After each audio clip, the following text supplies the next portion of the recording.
Alrighty, guys, how we doing today? It's another Tuesday morning. It's Jigs and Bigs. Bobby Roast Beef here.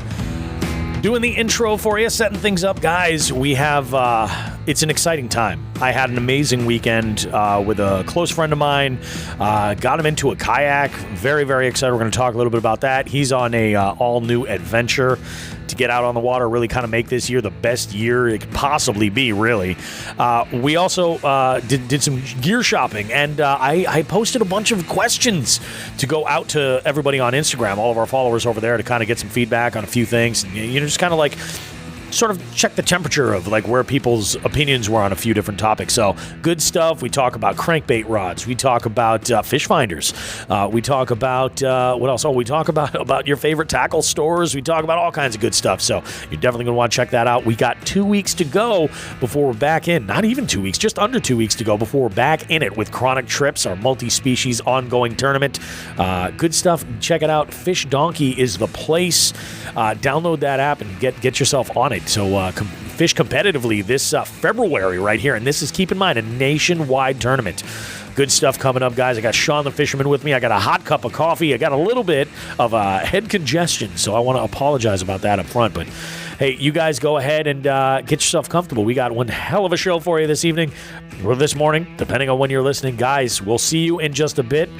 Don't go too far. We got more Jigs and Bigs coming up right after this.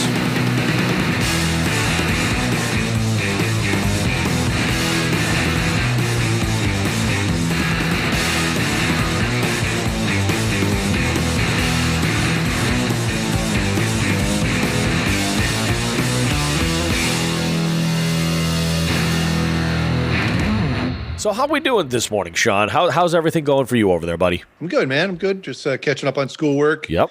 Getting ready for the season. We're starting to evaluate gear and see what needs to be done, which we can actually talk about a little later. I've got some Sean the Fisherman tips I can fire your way for tackle cleaning and inspection. It's funny. I actually have. I'm looking for a recommendation. I came to a point in my own preparation where I was like, holding two pieces of gear and saying, which way do I lean here? What's the best decision? So we'll cross that bridge when we get there. We'll dive into like my weekend, but I think this has been the week where a lot of people have been, organizing or cleaning tackle and going back and maintaining rods and reels and getting things together. It's like things are actually happening. It was unseasonably warm this weekend. Kind of made me wish that spring was that much closer around the corner. Did you get out and do anything? Has anybody been out on the ice at all? Yeah, I was just gonna start talking about that. So I've been getting some reports from up the Shears that some of the lakes that myself and Nelson tend to frequent are just getting absolutely hammered. Yeah, there's people all over them. The ice is safe. Apparently, there were people out on a certain body of water with snowmobiles. Oh, wow. So it's the ice is thick up in the Berkshires. You can go ice fishing if you want to. Unfortunately, I've had a lot going on at the house, particularly between the schoolwork and then this time of year. This time of year is usually when I focus on like house clean out. If I have stuff to sell on eBay or something like that, I'll get it out of the house now because once the weather turns, that's when I try to clean up yard stuff. And then the spring is always good for fishing, and I'm trying to get out as much as I can. Yeah, exactly. So I'm trying to knock out a lot of stuff now. Yeah. Yeah. And I like to ice fish, but it's not my primary method of getting fish. And that's the thing. I realized that this year, I had set a goal of times I wanted to get out and ice fish, but I was making that goal, again, not having any of the outdoor gear in place or anything like that. And I kind of jumped into that. And then, kayak modifications. I started to kind of weigh things back and forth. And this past week, there was a big occurrence which has me all fired up to get back out on the kayak this week. And that occurrence is that my buddy Paul, I've mentioned him many times, he's got himself a boat. He is going to be on a boat. When I say that, I mean The Polish Navy has a new enlistee. The Polish Navy does have a new, absolutely. The SS Kielbasa.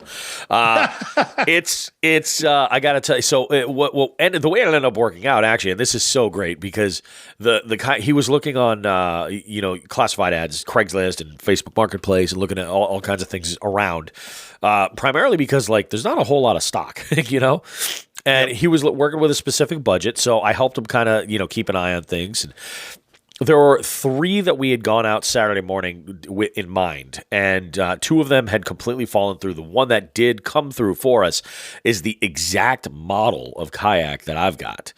So this means that my buddy and I are now going to be on twin kayaks. So expect some music video parody stuff with synchronized paddling involved. So it could be. That sounded awful. That was fully unintentional. But I'm expecting really, really big things. He is very hyped up. I have not seen him so excited about fishing in a long time. So it's very, very cool. But yeah, that's what our day was. We went out and we got him set up with some significant gear. I did a little bit of gearing up on my own and did a little bit of research. And I mean, things are just coming in all over the place. Unbelievable. Gross. Yeah. You earned it. You earned it. So I don't know. Dismay of all of us. I don't know if I had mentioned this, but you remember the Christmas list that we had put together, the buyer's guide of items? Yes, sir.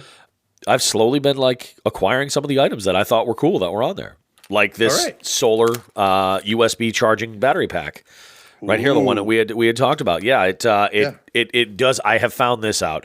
It will take forever to charge this with the sun. You got to charge it, fill it, and be good, and then consider the solar aspect of it to be more of a slowing down the consumption, something like that. Because you're not. I mean, it's just going to take forever to charge from empty all the way to full. It's going to be insane. But this battery, you can charge a phone multiple times. You can charge, so you get, I mean, you're carrying around a good amount of juice. And then, you might be familiar with this. How about one of these guys? That was my recommendation. Yes, the waterproof, the Flambeau Tufftainer, the waterproof. Yes, sir. And this is kind of what I had started thinking was I wanted to start kind of planning the kayak setup for efficiency and also practicality. I know that, as nice as it might be, I don't need to bring every lure out on the water with me, every single presentation, every single bait. I try to, carry that like a variety when I go out, but, I look at the water and the conditions and make a decision. I do find that I basically will fish a certain number of baits unless I'm completely stumped, in which case I'm doing nothing positive for myself by just throwing whatever, So I do try to come up with some sort of a plan. And my thought was that I would use that larger box. That's a 3700 series. That's the larger of the two. And there are no dividers in that. It's wide open. Oh, really? Yeah, so I got the one that was wide open. I figure what I'm going to do is just take the individual baits that I need for that day, put them together. I'll pop them in the crate. And then while that's in the crate, I've got one of these Bass Mafia money bags and the reason why I'll put this together is so that my soft plastics and stuff, all that, and I'm going to keep my bait binder that I'll keep up under the seat with me in here just to protect it while it's in the crate. Keep all the loose ends and things all right in here. This is pretty cool. I've always known that they had the zipper on the top, but I did not know that there was an actual zipper, like a Ziploc style, to keep it waterproof. So that's really smart. I saw that. I was like, that's a great idea. So that was kind of a spur of the moment. And I made some moves on a crankbait rod. Very nice. Talk to me. I did. I bought it's a Brandon Cobb series rod from ARC. 7.2 medium. It's got a fast tip, and I wanted a fast tip because some of the things I've been looking over, we have a lot of grass up here in a lot of our lakes, and I'm expecting to do a lot of ripping, and I want a little bit of a stiffer tip when I'm going and ripping on a grass. And that was sort of my thought, so it's a good starting place to go. And this is the gear question that I had for you. So for the time being, Joe over at Old Glory, who took great care of me with that rod, picked it out, made the suggestion. We were talking, and what we came up with was that rod would look really sexy with a Corrado on it. And I was ready. But he didn't have a 5 or a 6 speed in stock in left hand. So he's like, I can order it. So I said, well, I don't know, because I kind of like the Concept A2s as well. And this rod has a really cool handle where it's cork. I love cork, but the upper part, the actual hand grip, is it's almost like a painted cork and a camouflage pattern. It's pretty cool. Okay. And I just think that the Concept A2 with its cork handles and cork inlay on the push button would just look amazing. So, luckily I have both, so I can take them off and try them out and see what I think is ridiculous. But, they're both kind of in the same ballpark performance-wise. But for the time being, I'm going to throw one of my old Black Maxes on there because it's a 6-speed reel. It's a good kind of like spot to look for when you're talking about a cranking setup. My question for you is, I've got 2 old Black Maxes. The only difference between the 2 is that one is currently spooled up with 12-pound fluoro. Mm-hmm. Now, my thought was just to take that and then use that reel and use that with the 12-pound and go for it. The other thing, the other reel is currently spooled up with a 50-pound braid, and that was the reel that I was using when I was before I got the Corrado. And I'll tell you, frogging with a 6-speed reel versus an 8-speed reel is night and day. So my question for you is this: I'm probably never going to use the braid that's on there. I'm not concerned about losing that. That braid is actually really old. That's on there. The 12-pound is new. Should I strip that and then put 15-pound fluoro on and use that, considering the waters that we primarily fish? Or should I just go with the 12? Or is it negligible? Well, I mean, for deeper water, I think I used 12-pound for years. Yeah. I caught a lot of big fish on 12 pounds. For deeper open water, there's really not a lot of issue with 12-pound. I had no problems with it. I moved up to 15 a year or two ago, and I narrowed down like my crankbait selection. For the most part, I'm throwing things that don't dive any deeper than like 6 feet. If I throw lipless as well, they'll go deeper. But for anything lipped, I don't think I have anything that goes deeper than 6 feet, to be quite honest. Yep. So I use that 15. Plus, I fish it in some. I tend to throw stuff in some, shall we say, tight situations where 15 is going to benefit more than 12 when you're running it off trees or rocks or whatever else is in the water. So I think either would be fine. Yeah. Try the 12. If you're breaking stuff off, then I'll just put the 15 on. Yeah. And that's sort of what I thought, but I was like, should I just take the leap and go with the 15? I think that's probably what I'm going to do, is start with that reel that's got the 12 on it. And then if I need to, I've got plenty of 15, but it's just a matter of, should I give it a whirl? Because it's funny, because I was initially using 12 on that reel initially. What replaced it? It was the Pro Max that replaced it. Because I was looking for a faster reel there. I think I was throwing like that underspin, that 1/4 ounce underspin. It's a little bit more of a finesse-y sort of moving bait. Mm-hmm. What else was I throwing on there? I mean, I was throwing anytime I would throw like a square bill or something, I would throw it on that. Yeah, I think that's going to be the move. I'm gonna give it a go. We'll see. We'll see what happens. I mean, knowing full well that actually the next thing I'm going to show you are some of the lipless that I had picked up, but knowing that they are, the waters that I'm in, and then I probably will start throwing some of these baits a little bit more carefree from the kayak, because at least I can, paddle in and rescue them should I need to. Versus bank fishing, I was always playing it safe while bank fishing. It's like you get hung up in a certain spot. There's nothing you can do. But. Yep. 2 things I will add. With the 12, one thing to keep an eye on is your phrase if you get a chain pickerel or a northern pike. Yes. Yep. So that's one thing to keep an eye on, because the 15 will last a lot longer. The other thing I just forgot. You were talking and I had it in my mind and it just slipped right out. That's how it happens. It'll come back. It'll come back to us. We'll be talking about something else and I'll go, I got it. So breaking some shit. Oh my God. Yeah, I picked up some lipless. Oh, there's one of my favorites right there. We're going to keep that quiet. I see that. Oh yeah. Well, that was one that I already had in the box. And I had a few. I picked up 3 different ones, 3 different rattle traps from Bill Lewis. And I basically, what I had done was the colors were a little bit limited over there, but what I was thinking was like something. I love this finish. It looks kind of like a perch. Yep.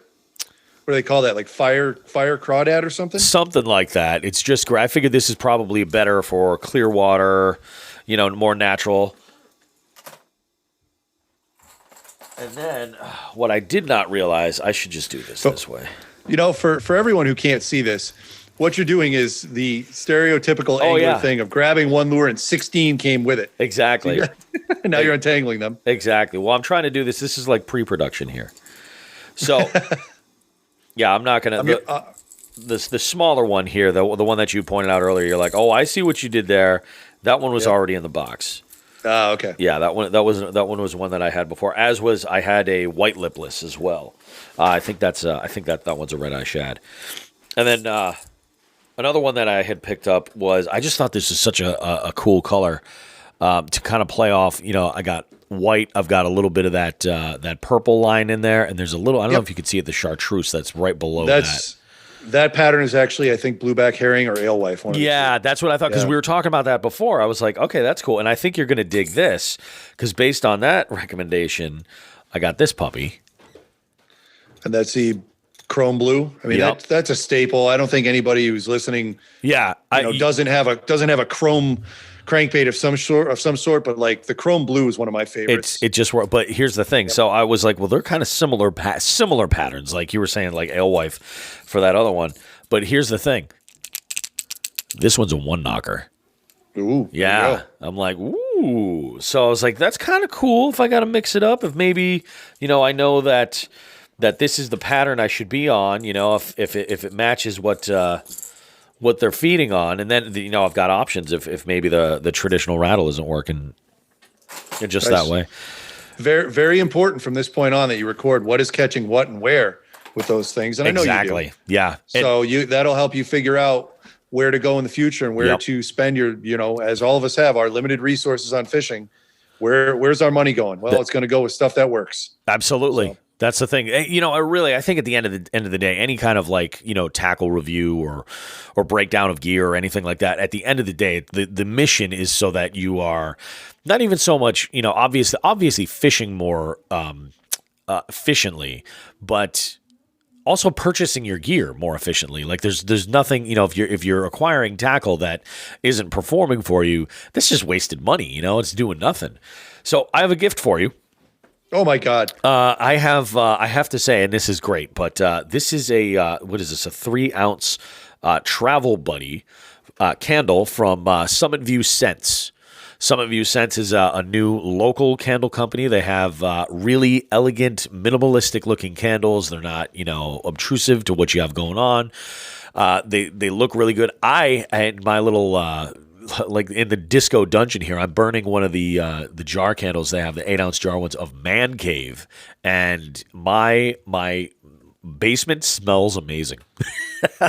Good, it's great. So this is one I thought you would appreciate. Woodsy Walk. I also, I'm down. I figured your wife would also appreciate this, is so that it didn't smell like cigars and whiskey and whatever.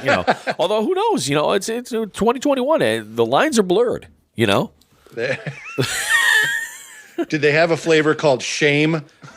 That is coming. So, and we're gonna get back to talking about Summit View Scents when we discuss our giveaway and our winners and all that stuff. So that'll be coming up. But yeah, I have one of these to give to you, and I think you'll dig it. Check it out. Awesome, man! Can't wait. Yeah, good stuff. I mean, there's all kinds of good stuff going on. So I brought I was kind of looking at the kayak and figuring out what I think I'm going to do as far as modifications, and still looking to keep it fairly minimalist. It's time to throw on a fish finder. Okay. Yeah. So that was one of the questions I had thrown out. I asked a bunch of questions on Instagram. We talked about, just kind of like to collect some opinions, from folks and kind of discuss a couple of topics on the show, just kind of like weigh in where people are. So do you want to go through some of that stuff, or do you have anything you want to kind of cover beforehand? No, I mean, we're just let's roll with it. I got one thing we can cover later on, but I'm not going to crowbar it in here. Beautiful. Let's do this. All Talk right. to me. So we had a lot of people. This is getting to the point now where a lot of the times it's kind of like half doing shout outs to listeners and then half discussing like some actual stuff. So One of the first things I had asked was share your funniest fishing story. We only got a couple on here. We got one from one of the new Hooks and Hoodlums pro staff members, Rachel, RJW from RJW _ My Marine World. She says simply, "You don't even want to know." But I'm making a mental note and I'm putting it down here that we're gonna have her on the show in the future, and I'm gonna get to the bottom of it. We're gonna find out what it is. We're gonna find out what this big fail, what this funniest fishing story is, and get to it. And then another nice teaser. Yeah, a little bit of a teaser, So, but yeah, we will have her on the show soon, and I will. I'll get to the bottom of it. I'm gonna do my due diligence as a, dare I say, journalist. No, we decided we're half-ass shock jocks. We are half-ass shock jocks. And then some of you sense jumps in and goes, "I caught a fish, and the rest was funny and simply gross." And there's video footage of that actually on our Instagram. If you go over to our IGTV, I did a short series, Fishing with First Timers, and that's Brian Smuda. He is the owner of Some of You Sense. Check that out. And then Roadkill Nick had a big bass on ice fishing, and the rod slipped out of my hand and was never seen again. Ooh. That's like insult to injury, because it's like, oh, that sucks. Once it passes through the ice, it's not like you can really see where it's going or anything. You don't even get that moment of like, it's just gone. You're praying somebody hooks that. And then, the next year when the ice is gone. Absolutely. So yeah, that's also kind of hilarious too. By the way, Roadkill Nick said he liked the little montage I put together for his voice call last week, which is great. Gotta pay attention to our Easter eggs, folks. We throw some weird shit in there, and there's more coming. I have some things that I'm working on. There's some stuff that's really good, but I got to tell you, like, I was so glad somebody finally used that feature of being able to leave a voice message, and it was so easy to import it and put it into the show and work it out. So if you guys just want to say hello or something, whatever, I'd love to throw those in here and there. So jump in and use that option. You'll find that link if you look in our shows, our information. If you look in each episode's show notes, you'll see it right in there. You can just go ahead and click on the one link, and you can do it right from your phone. That's what's so cool. This was an interesting one. I just was curious from our listeners and people who follow us if winter had limited anybody's fishing excursions or changed anything, if it was a factor. And 61% said yes. I had a feeling the majority was going to say yes, that winter did play a role, either because, the fishing just got tougher, even if they had open water, or, they don't ice fish and, they're all iced up. 39% said no. What do we have next? I'm sure there's a lot of people out there that, and I don't like the term fair weather fishermen. Yeah. But there are people there that just don't have the tolerance for the cold, and they won't get out there and fish. Well, I always tell them, like, hey, you're missing some of the best fishing of the year when you don't fish the pre-spawn or the post-spawn, or not the post-spawn, pre-spawn or the fall. Yeah.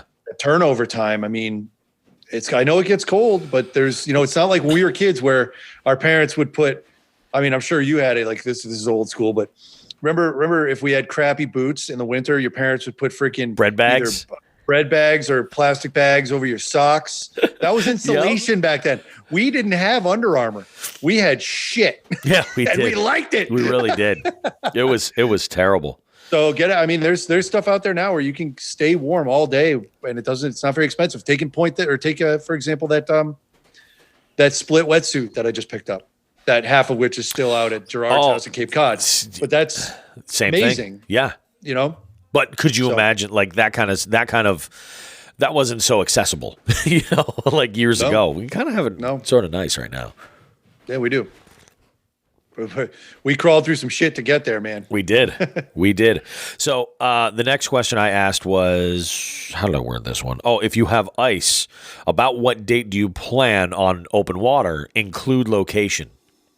So this is kind of good. So again, Roadkill Nick jumps in. He goes, he's in Midwest Illinois. He's figuring about the first week of March is what he's looking at. And then Hooks and Hoodlums jumped in. I'm fairly certain that this was Ken running the account. Goes, trying to trick people into honey hole coordinates. Love it.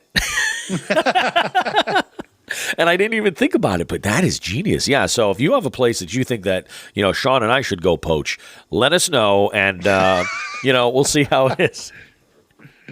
We're awful. We're I'll have a awful. full report for you when we're done. Then I asked just real simply, I wanted to get a plug out there, but do you want to share your best fishing fails on the shit show? 70% said yes. 30% said no. I don't know why you wouldn't want to share this. It's going to be a great show. I came up with a great elevator pitch too for the shit show. When people ask what it is, yeah, it's so if yeah, so ask me what is Jigs and Bigs the shit show. What is Jigs and Bigs the shit show? Jigs and Bigs the Shit Show is a combination show that's one part live with Regis and Kelly, one part River Monsters, and one part Jackass. Combine those, it's the best way to explain it. I'm very, very excited for it. But hey, 70% of the people that follow us on Instagram claim they're willing to share their stories. So I'm all about that. Okay, That's a lot of people. This one got a lot. And this feeds into what we were talking about before. I was the question I put was just tell me about your crankbait setup. So Joe Martin, good old Louisiana Joe, got in detail. 2 different answers.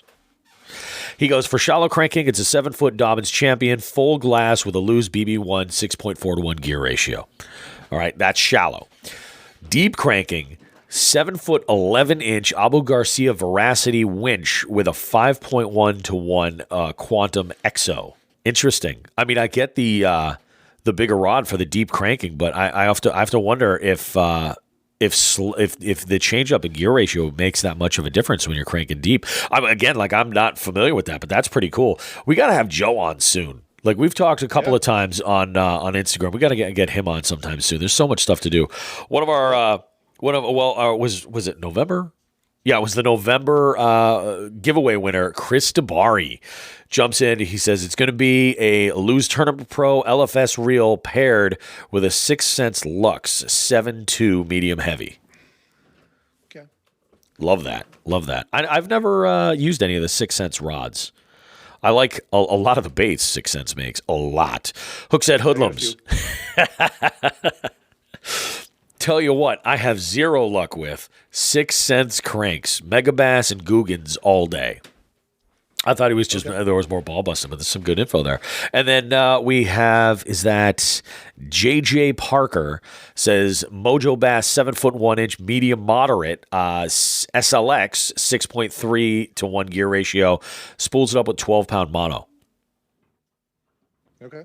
Makes sense. Yeah, so I'm I was like, I got a new cranking setup. I kind of want to know what other people are using. Just curious, And this is great. This is good news for Joe from Old Glory Outdoors. Our Instagram following, 2 to 1, says that Old Glory Outdoors is the best tackle store ever.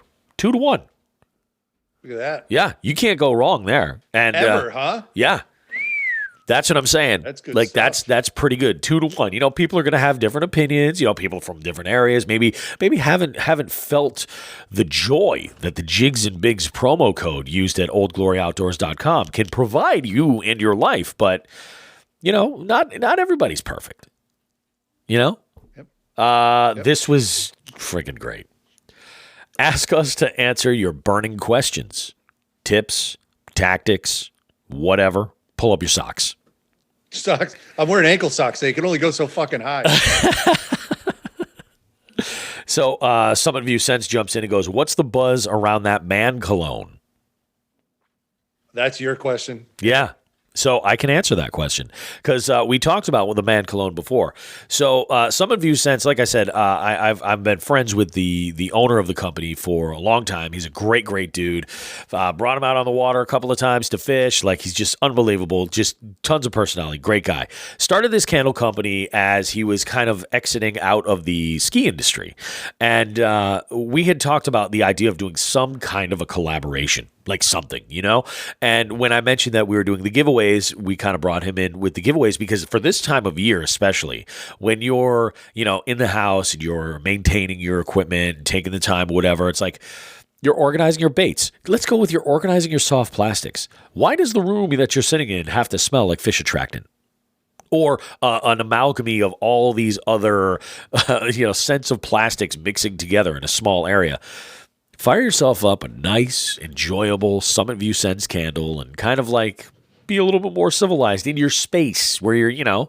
So that was sort of how we paired together. We figured that a collaboration around this term that got thrown around in this circle that we hang in. We like to one of our passions in life is cigar smoking. So oftentimes we'll be at a cigar lounge pre-COVID, and when you walk out of a cigar lounge, especially if you're having a smoke and maybe you're drinking a scotch or something, you can tell. You know what I mean? And we always just kind of referred to that as man cologne. And then that fishing video that I referenced earlier, I make a reference to the man cologne being bass. You know what I mean? After handling the bass. A very different type of man cologne. A very different type. So what we came up with was this, is that man cologne is a state of mind. It's a mental place of being. One does not simply apply man cologne. One exudes man cologne. One immerses themselves in the man cologne. No? But I feel like the man cologne comes from within. So what we're going to do is do a man cologne collaboration line of limited edition scents. And they will fall under the collaborative title of Jigs and Bigs Man Cologne in partnership with Summit View Scents. That's the idea. So we will be, there will be some, and these will have some limited edition packaging that lends itself, like the packaging for Summit View is actually, very, very nice, clean, and it looks great. This is going to be a little bit more humorous, a little bit more tongue in cheek. It's going to be good. So that's the plan. That's we talked about some last night. He's got actually a couple of prototype candles for one that we're thinking about putting out as the initial run. He's got different ratios of scents for each, and he wants me to try to sample one and then try another, and then let him know how it goes. So, hopefully some of that stuff's going to be in some giveaways as well. But it is something that you'd be able to partner with and get yourself Summit View Scents Man Cologne line, which is in partnership with Jigs and Bigs. Love it. Yeah. Fancy shit. Love it. Can't wait to get the one I got. I do want to take a step back. Take a step back. We still never got my little beeping bus, my little backing up bus. Oh, you got it? I just noticed right now that my laptop is back and oh, good. That only took 6 hours. It took way too long. Well, anyways, way too long. Backing up, was it Louisiana Joe? Louisiana Joe, you just said? Yep, Joe Martin. Okay, so Louisiana Joe. It sounds like a great guest to have. We might want to give him some time in mourning after what happened to the Saints yesterday. Oh, dude. So I'm not even a football guy. Yeah, I'm not talking shit. All right, let's be very clear. I don't sit and throw on Patriots gear all the time, and I occasionally I'll watch a football game. I tend to watch the playoffs more because the quality teams are in there. And man, that was a tough loss for the Saints yesterday. And if that was the end of the Drew Brees era, man, you guys had a hell of a run. That was what a hell of a player. That was exciting to watch. So Drew Brees, I've said for years, and again, keep in mind, I'm just a moron that worked in television for way too long. I've always said that Drew Brees is the illest man in the NFL. And people look at me like, what the hell are you talking about? One of the dude's biggest sponsors is NyQuil. Yeah, there you go. Dude. So, all right. I agree. Let's go ahead and move on. Is that where you're good with Joe? Yeah, I was fine with it. You just kept rolling. I didn't want to break you up right there. I figured I'd circle back around when you got a breather in. Oh no, I did. You're good.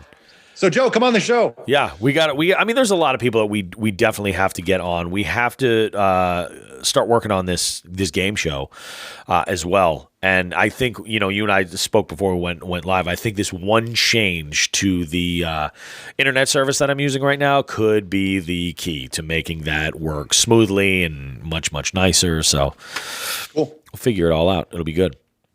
So let's go ahead. Let's keep going. There was more questions. So that's what's the buzz around Man Cologne. Now, Roadkill Nick jumps in and he says, best place to find chatterbaits or spinnerbaits. Where do I buy mine? Honestly, I just look for sales. I can list I could probably list 20 retailers off the top of my head. I know that, was it last year, the Fire Craw chatterbaits were like super hard to come by. Yep. And, I know that the prices were a little bit insane. I can only say, because I was there on Saturday, that over at Old Glory Outdoors, Joe is stocked up on a variety of chatterbaits. In fact, he's got some that I really like from Z-Man that have a football head, swinging head. Mm-hmm. And they're fantastic. I picked up a few of them, I think, when I was there in September or October. Maybe it was late October. And I used them. I had great luck, actually, where I was at the time. It was the only fish I caught was on that. Other than that, yeah, I just say, maybe look around and see what's in stock. I'm going to assume that's what you're asking. He's like, who's got what in stock? That would be the only thing I can tell you. Yeah, I mean, what size? That's kind of, Nick, that's kind of a loaded question, because what size are you looking for? What colors? What model? Because now, how many Z-Man chatterbait models are there now? Like 5 or 6? There's the original. Yeah. There's the elite. The elites. Right? Yep. Yep. There's the jackhammer. Yep. Isn't there like another like free swinging one they have too?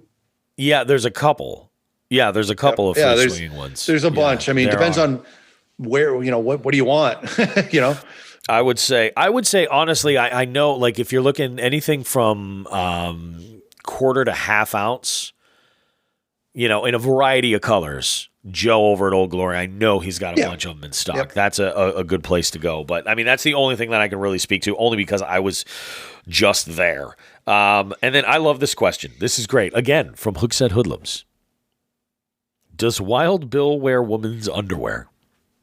I think that's a clear yes. I don't know why that's. He says that's a clear yes. Okay, all right. I was kind of thinking, like, how would we know? I don't know. I'm sure we'll find out at some point, whether we want to or not. And I'm a little afraid for that moment. It's great. I really am. So yeah, that was really good. Does Wild Bill wear women's underwear? All that we're gonna hear is zip, and then somebody go, "Oh, dude, granny panties, really?"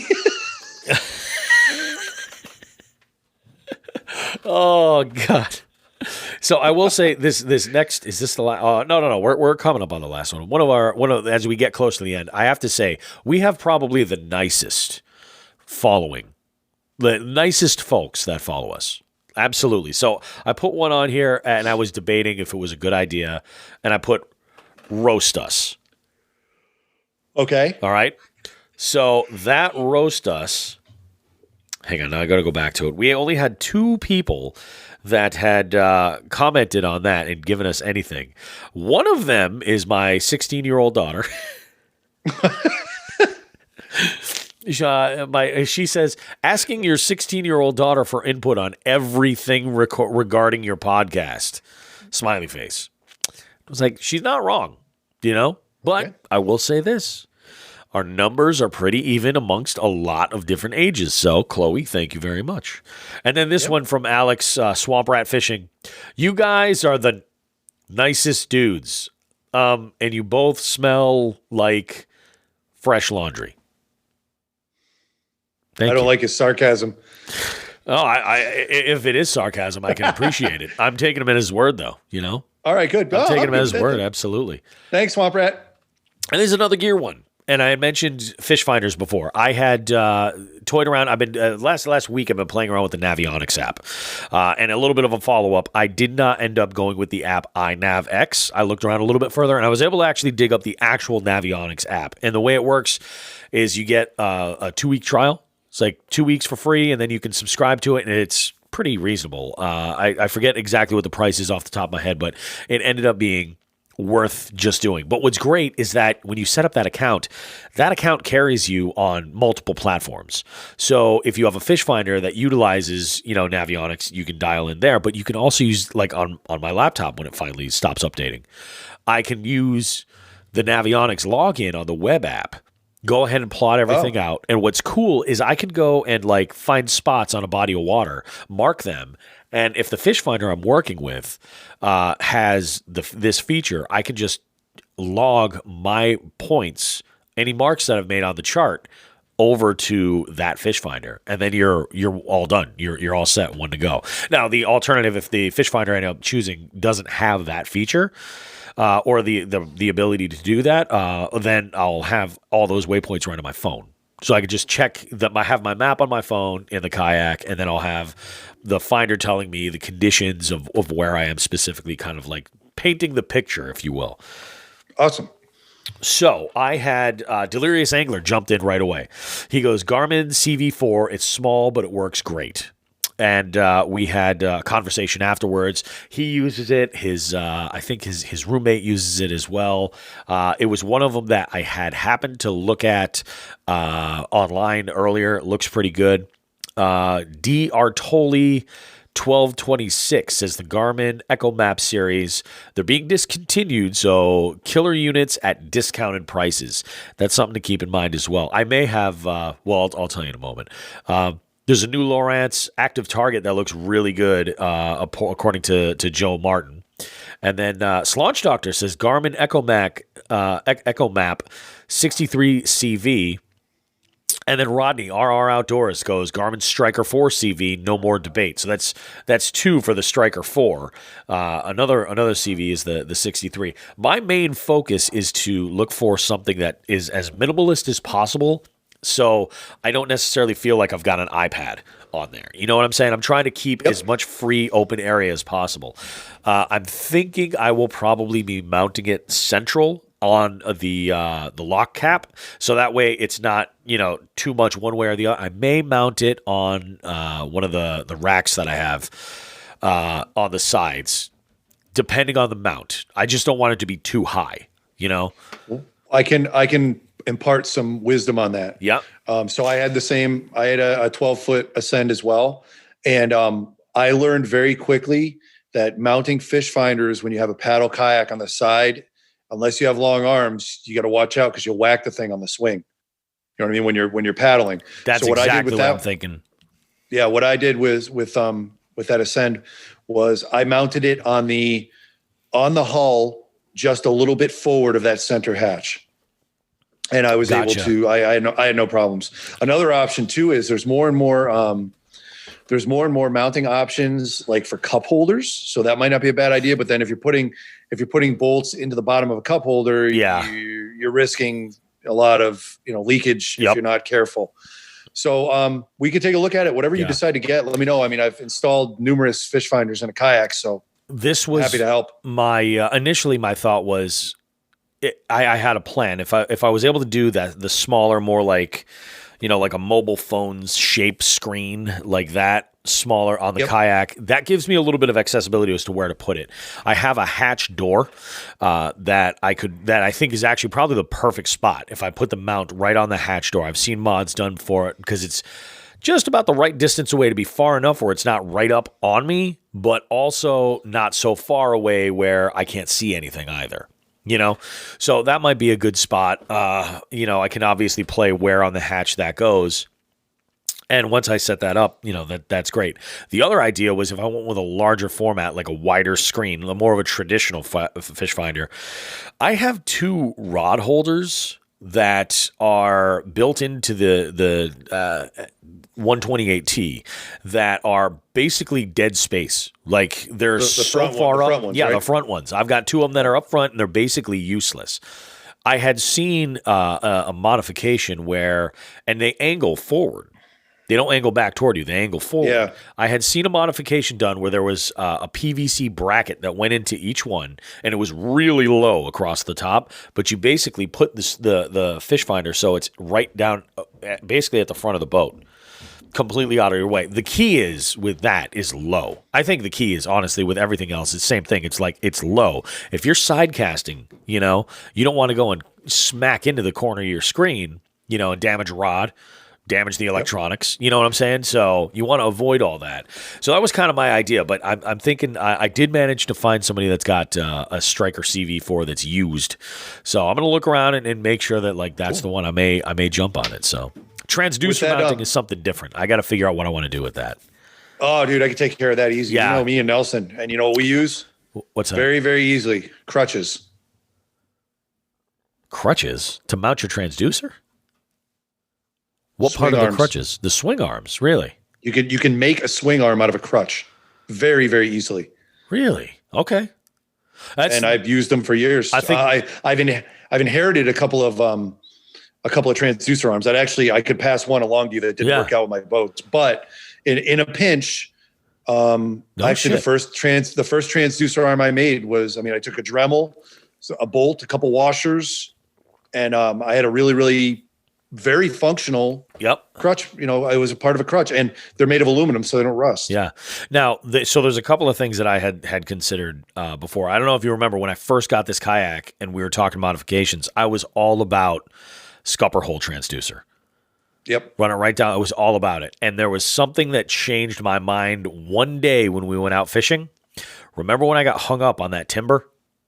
Yeah. In the Berkshires, that day I was like, I could have potentially, not only would the transducer being down there potentially be at risk for damage, but it could be the cause that I get hung up somewhere. You know what I mean? So having it on a swing arm where I could just pop it up if need be, whether it be for travel or loading, anything like that, like I'm all about that now. I'll show you what I have. Yeah. Like I said, I have I have two that aren't being used right now. And like I said, if those two don't work, I can make one out of a crutch in less than a day. It's really easy. Beautiful. No, that sounds freaking awesome. That was so. I mean, as far as like fish finders and stuff, that's kind of where my head is at now. I really do love looking at the Navionics apps and just kind of getting lost in like, I didn't realize it was so deep or so shallow in that one spot. Like it just I didn't realize that there was such a big hump in this one location. That makes a lot of sense now. It's crazy when you start looking at some of this stuff. I have been diving into a lot of studying up on like videos using charts and maps and working all this stuff. It's actually a pretty cool app to mess with. So that's one other. One other thing to think about that rack you were talking about putting into the front fish finder or front rod holders. My recommendation would be to have it within arm's reach. Yeah, that's a big reason why I want to stay away from it. Is if I need to shut it off or reset it or something like that. I am not at the point yet where I'm standing in this kayak, and it would be so far up front that I would. Yeah, I don't know. We'll have to see.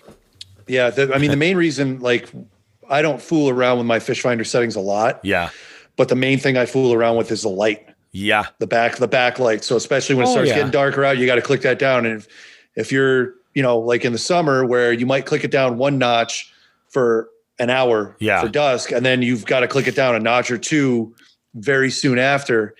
It just makes more sense. It's you want it within reach. Yeah. Like the one, how my kayak is now. I have it on underneath my seat. There's I don't know, what would you call that thing underneath? Like a mount for my seat and my current where the seat actually sits, or yes, the seat sits in like a mount. Yeah. No. Oh, okay. No, right. I don't. But in front of that, there's a cup holder right in between my legs, and then it goes forward a little bit, and there's a little track in front of the cup holder, and that's where I mounted mine. And I ran the wires pretty much underneath my seat. Yeah. So it's within reach, and that's what I found that I like. But again, that's just a recommendation. If you want to reach for it, and it's comfortable for you, go for it. Yeah. There's one debate that I'm trying to play around with when it comes to mounting the finder, whether centrally in the boat, like on that hatch, or using the rail, the tracks to put a mount on separately. And in my mind, the way I kind of think, I'm relatively ambidextrous as far as, casting to which side. But when I will tell you, the one thing that I do see potentially being an issue, having the fish finder mounted in the center of the boat on the hatch, lots of times I will leave, another rod right there, or my net, so that it's just easy to grab. I'll just leave it. I'll lay it like right between my legs going toward the front of the boat and just, use that. So I use that deck space quite a bit.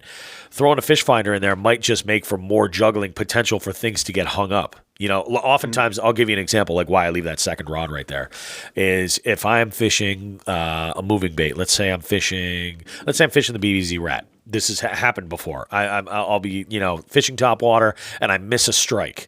What I'll do is I'll get that bait back in, grab that other rod that I'll have, either a jig or something with confidence that I'll follow with. And I've connected with more fish there, mixing up the presentation, just casting into that spot and following with it. So it's something I try to always have on hand versus reaching behind me and having to finagle with what rod is what. That's another reason why the crate is its primary function for me is going to be transferring items from the truck to the boat. And then once they're in the boat, I'll take that Flambeau box, that Tufftainer, and I'll store that under my seat. And I'll take my soft plastics binder and I'll store that with it. And that way I've got access to all my tackle that I need right there. I don't even have to turn around. Cool. Yeah. So that's kind of like, I was like, holding off on doing any kind of real modifications until I sort of had like a plan. I think you were the one that actually had suggested, you're like, don't do anything crazy, figure out what works, Yep. So, yep. And going the next step further, what I did with mine was I have that same box. I have 5 of them. They're in a file holder that I got from Office Depot or not Office Depot. Let's go Staples for like $2. Yep. And I have that lashed down and that just stays in my boat because, I'm 10 years into this plus. I know what I'm comfortable with. Yep. And the worst feeling in the world for me is I forgot to bring something. So I just keep everything in my boat. Exactly. I know I've narrowed down what I feel confident with. And honestly, like I know I'm going to catch fish with this stuff. Yeah. It's just a matter of what. So I don't get bent out of shape if I don't have something that somebody else is catching fish with. Yeah, exactly. Like at this year's knockout tournament, this past year, 2020's knockout tournament. Yep. I got my ass handed to me by a guy using a plastic that I've never seen before and didn't know existed. And it just happens. I lost. I didn't have that lure. I'm not going to start stocking that lure just because I got my ass whooped. Yeah. Yeah. If you do that, then you're going to need a bass boat plus something to tow. Yeah, like a barge behind it. Yeah. You're going to need a barge. You're going to need a Bass Pro Shops on a barge. Yeah. Why? Just get comfortable and get good, with what you're good with, and then start slowly expanding your arsenal. Yep. And that's my recommendation for everybody. And there's something to be said about that too, because you got to think about like you could be throwing the same exact presentation, the same exact bait as somebody else in the same exact spots and not be having the right the expected outcome because you're not using it the right way. Maybe you're not letting it sink as low as they were before you pop it or something like that. You gotta take all that stuff into consideration. And there was somebody recently that I had heard, was it on Tackle Talk? It might have been on Tackle Talk, about how color is much less of a factor than most people will weigh in on. Like, it's more like if you're in the kind of the family of colors, like these are, more darker colors or such and such. It's like, it plays in when it comes to catching fish. It's affecting such a small portion of the game, color selection. And I got to thinking about it. I was like, I suppose that's kind of right. I mean, there's a couple of principles that you kind of figure in there. I guess there's got to be something there. And then there's I don't want to say like the folklore, but there's the sort of like people have this, I've had luck with this color. I don't throw green pumpkin. I throw watermelon red flake because it does this for me. And if that works for you, that's giving you the confidence, then that's what you need, Yep. I don't know. I just thought it was really interesting, but tangent. Yeah. That's why I don't really, I've definitely gotten away from it over the years of really pressing on somebody to use a lure or not. No, I go out and find out what works for you. Yeah. I'm not the boss of you. Go out. I can tell you what works for me, but it's no guarantee that's going to work for you. Yeah. No, it's true. It's very true. Yep. Awesome, man. Well, let's talk because we're mid-January now. We got a couple more weeks left, then we're getting into February, and with that February, that means we have a brand new month of Chronic Trips action. Yep. So I'm going to start. I'm actually going to probably put that up for registration. If not today, then tomorrow. Yep. We'll have that rocking and rolling again, nationwide, multi-species. If you're a beginner in as far as the tournament game goes, give it a try. It's not super expensive. It's not a tournament to lose your mind over. Just have a good time with it. So yeah, I'll be putting that up soon. And we've still got a lot of ice. Some places around here, other places we don't. Yep. So I may mix it up with my presentations if I can even get out. We'll see how school goes. There's a big if there. Yeah. Yeah. Like my fishing time has been murdered. And my, honestly, what's really been killing me and I've said this, 4 weeks in a row now. I have not done a fishing report in 4 weeks. There's just been absolutely nothing going on in my life other than school and housework and, all the other insanity we have going on in the country right now. So, I will be getting back to the fishing report once I start getting out a little more. And whoever was reading that, thank you. And it'll be back at some point. So, but yeah, Chronic Trip's coming up. I think that's all I have on that. Yeah. I'm excited for it. I think it's going to be good. And cool. we had mentioned earlier, but what is it, starting next year? There'll be a different flow where we're going to have that extended ice window in the winter. Yeah, this year is going to be February only. Next year, we're going to do a 60-day from January to February. We're going to leave December alone because it's the holiday season. People got other stuff going on. It is the holiday season. So for 2022, the tournaments are going to be a single tournament in the month of January, February. And then we skip March, go to April. Then we skip May, go to June. Then August, then October, and that is the year. So that's starting next year. This year, we're going to continue on February, April, et cetera, every other month. Nice. Good times. Yeah, it'll be fun. Definitely check it out. I'd love to see, I know there's going to be people out locally ice fishing. I say locally, but in the Northeast that'll be doing this, getting out on the ice. But I'm very interested to see if in other parts of the country, the kind of fish that people can put up. Yeah. That's what we saw a couple good ones from the Midwest this year. Or this last tournament, Bonnie threw in a good pike and a good, really nice walleye. Yeah. Really nice walleye. First walleye ever. Yep. Good stuff, man. Stand by. Hey, you're clogged up pretty bad, huh? Yeah. I don't know what it is. Just last night, I just out of nowhere, I was like all kinds of congested. And this is actually better than it was last night when I went to bed. Surprised you're not just chomping on individual jalapenos right now to blast it out of you. It doesn't work. Really? Yeah. Bump it up to habaneros. Yeah. No, I mean, even that, like I've spice. It's weird. Like capsaicin, like the burning that you feel is not real. It's in your brain. Like it's not actually burning anything. It's just in your brain. So like.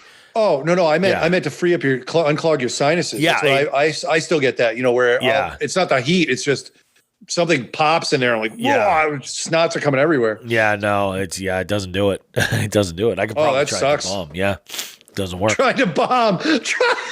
I have. I could probably, I'm having some clogged nose. I could punch myself in the dick 55 times. We'll see how that goes. Yeah. I mean, I have. I've tried to bomb thinking like, this will clear it up. Nope. Won't do it. Wow. Yeah. You need like poppers. Oh. Remember the old 80s movie, The Wraith? Yes. All right. Do you remember the part where the cop, it was Randy Quaid. Randy Quaid was the cop in that. Oh, yeah. And he's trying to investigate these murders. And he goes to the gang's hideout at the scrapyard, and one of them's like, "Yeah, hold on." He takes WD-40, he puts a straw right up his nose, and goes, "Oh!" And that guy was drinking antifreeze and shit. Yeah, that was a good movie. Geez, it's been a while though. I have a copy of it. I found it at Walmart for $5. I have a copy of it. Oh man, that's so funny. Damn. Yeah, I mean, as far as this show goes, I don't really know that we have a whole lot else to go over. Is there anything that you want to talk about? Yeah, remember I mentioned we could talk about some more tackle prep for the spring? Well, yeah, of course. So one of the things that I would recommend everybody is you can go to name a retailer, Harbor Freight or Walmart even, and get yourself a set. They usually come in packs of 3 or 4 of wire and nylon brushes for, you can use the wire ones for like rust removal. Yep. And the nylon ones as well. So what I would do, what I do is I grab those and I'll get some, 3-in-1 oil, a little can of that too. Yep. And for any hooks that I want that are like, they might have a little bit of rust on them, but they're salvageable. Yeah. I'll take the wire brushes and I'll put the oil on the hook and just kind of get the rust off. If they're in bad shape, I replace them obviously. Yeah. But then another thing you can do is you'll see either rust stains or sometimes like blood stains, you name it, from something from, anything from catches. Yeah, exactly. Yep. Take your lures and give them a good wipe down. Make sure all the hardware, if it's metal, if it is rusting, replace it. Like, I will put some work into some hooks to try and keep the rust off, especially stuff like chatterbaits and spinnerbaits where you have no choice. Like you can't replace the hook. Yeah. There's nothing you can do. Yeah, I'll put work into that. But then the other hardware components, the other metal components, so split rings. Yep. You replace those if need be. If you're take a real good look at your lures sometimes, like face on and top down. Look at them to see if there's any warping. I've had some plastic lures, not wood, not like balsa wood baits, but like plastic. Yeah. I've had some warp over time, whereas you'll have a crankbait that's kind of shaped like this now. Yeah. Just from sitting and getting some sun, soaks in which the happens. Sun. Yep. Definitely. And we all know the biggest thing that can affect plastic is sun. Yeah. Passively. Obviously, you take a knife to it, that's different. But, what are you doing? I'm tuning my crankbaits. Tuning my crank. Yeah, exactly. So yeah, that's a good thing to do. This is a time of year to make sure your shit is straight. In your tackle boxes, if some of your stuff does get some rust in there, if you haven't dried your lures out before putting them back, you might have some rust in there. Take all your lures out, wipe that stuff down, because the rust that's in there is going to get on your hooks. You know what I mean? For sure. We don't want that. So, skirts, another one. If your skirts are starting to get loosened up, take the skirts off, put a new skirt on. I have tried over the years with various paints on, jigs and spinnerbaits and chatterbaits to repair chipped paint to varying degrees of success. What I can recommend on that is pull your socks up, go to your local Dollar General or Dollar Tree, and just start buying large amounts of nail polish, and especially a clear one at the end. So you can paint it with the cheap nail polish and then clear at the end. That is definitely a last case scenario, or like a worst case scenario for me. It's my last thing I'll do. Usually if they get too banged up, they're out of there. Bass jigs I don't have too many problems with. If they get the tungsten or the lead, well, not even the lead, the tungsten exposed. But if it's a spinnerbait or a chatterbait, I'm more inclined to try and salvage it, give it some more life. Yeah. No, that makes sense.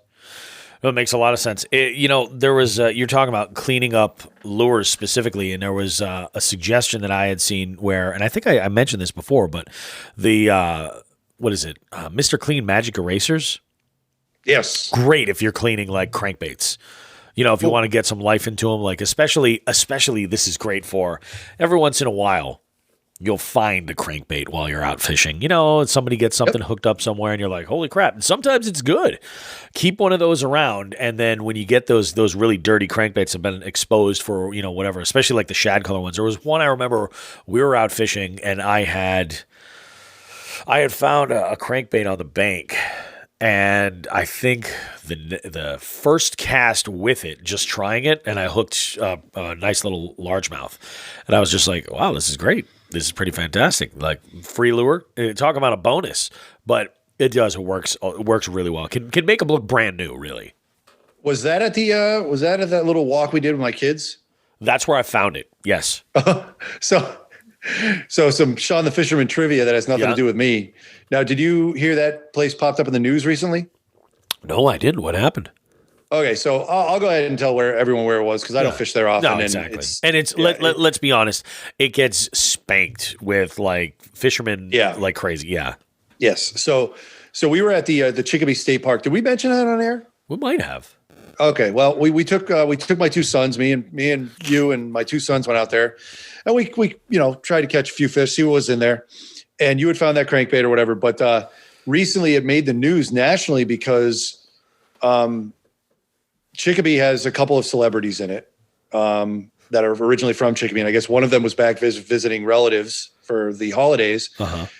And that particular celebrity is Sabina Gadecki, who I graduated with her brother. Yep, she's younger than us, but she's married to God, I can't remember the name of the country star. She's married to or seeing a country star, and he was out running, going for his jog or run at the Chicopee State Park and found a body. Oh, which is awful. Yeah.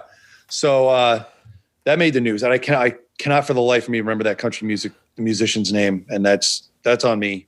You can look it up. Anybody who's listening to this wants to, I got you. Visit the internet and go down a rabbit hole. There you go. Look up Chicopee State Park and Body, and then there you go. Oh, you're looking it up right now? I'm looking it up for you, man.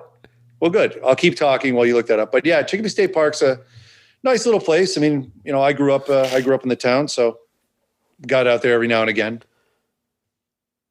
Let's see. Does get hit with a lot of trout fishermen. I believe that place gets stocked. Tyler Rich. Tyler Rich. Yes. So there you go. The celebrity who found that body. Celebrity body discoveries. Yes. Well, that could go a couple of different ways. Yes, it could. So yeah, there you go. There's some trivia, some hometown trivia. Man, you are a snot factory today. Oh my God, you poor soul. You have no idea. This mute button's getting a workout. I know. Hitting mute, like trying to clear my sinuses. It's just like, God, it's a tough one, It's a grind. But yet, here I am. Dude, showing up, do it. Putting together a podcast for you. And especially, I see you over there. I see you. Yeah. Did you notice my new hat? I see that. I'm jealous. Cap? Yeah. Hey, were there any more there? Because I asked Joe to set me one aside. This was the last one. Oh, Joe. Oh no. Oh, and by the way, we have a package coming from Joe. Okay. Yeah. It's going on a little world tour. We looked at the tracking info. He's like, "Oh, did you get the package I sent you?" He's like, "I put a couple of things in there for you guys." And I was like, "Oh, no, I didn't." He's like, "When'd you send it?" And we went back. He's like, "I'll look it up." He messaged me last night. He's like, "So apparently, you just wanted to take a little vacation to the Jersey Shore, I guess." But it's been all over the place. Like it was almost here, and then it just took a ride.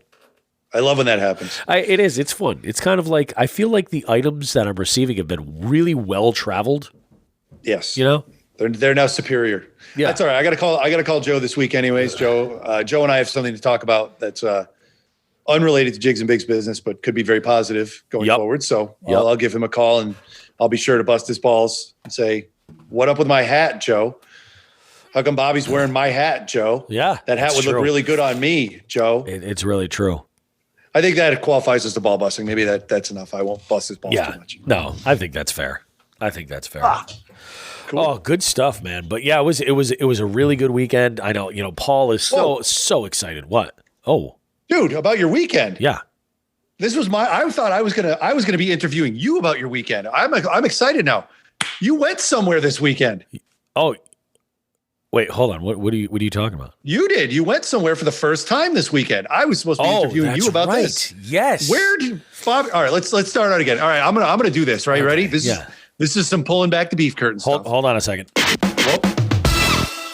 All right, I'm Sean the Fisherman here with Bobby Roast Beef, who, to my understanding, it was in the news. The man made his first trip to a Bass Pro Shops this weekend. Bobby, tell us where you've been, what you have accomplished, and what you saw at the Mecca known as Bass Pro Shops. Well, long-time listener, first-time caller.